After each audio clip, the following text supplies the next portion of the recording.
Bu dünya durduqca, bu xalq durduqca qəlblərdən qəlblərə dolacaq eləyər.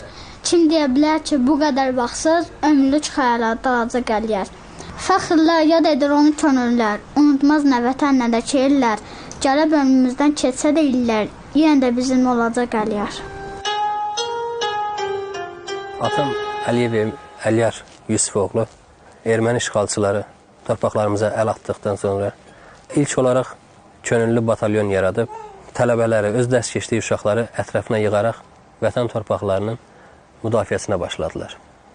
O illəri belə xatırlayıram ki, bütün rayon deyirdi, nə qədər ki Əliyar sağdır, rayondan bir qarış torpaq da olsun verilə bilməz.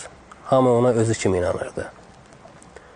1992-ci il sentyabr ayının haradasa 25-i idi. Laçın dəhlizi alınmalıydı, bağlanılmalıydı və atam o vaxt demək olar ki, bir həftə Laçında əməliyyatda oldu. Səhər-səhər saat 5-6 radələrində Laçın uğrunda əməliyyata başladılar. Oktyabr ayının 3-ü günorta saat 2 radələrində hərbi hissə ilə əlaqə saxlayaraq, hətta deyib ki, buradan Laçına 2 kilometr məsafə olar. Artıq demək olar ki, Laçına daxil olmuşuq biz.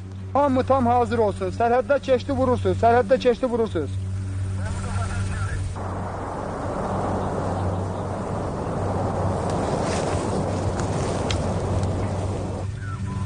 Mən istəyirəm uran vursun. Mən istəyirəm uran vursun. Laçın dəhlizi, Laçın koridoru artıq bağlanmışdı, bizdə idi. Kəpəz mən kəpəz viram, qəbul. Üstündən bir neçə dəqiqə mi deyim, saniyə mi deyim, keçdikdən sonra orada vurulmuşdu, hər ikisi vurulmuşdu. Əsadət öz yanında rəhmətə getmişdi. Bunları götürüb qayıtmışdılar, elə onun ilə də Laçın torpaqları verildi, elə həmin gündə. Çəkdikləri əziyyətlər hamısı boşa çıxdı demək olar ki. O vaxtı şəhidlər xiyabanına Bakıya gətirmək istəyirdilər. Evdən atamın anası, nənəm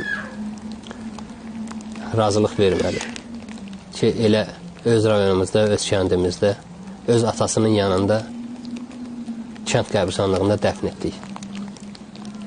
Qəbri indi də işğal altındadır.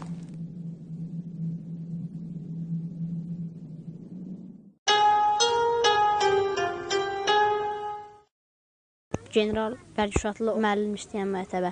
Mən də gedəcəyəm, yalan il, orada oxuyacağım, böyüyəcəyəm. Allah qoysa, general olacağım və atamın qısasını alacağım.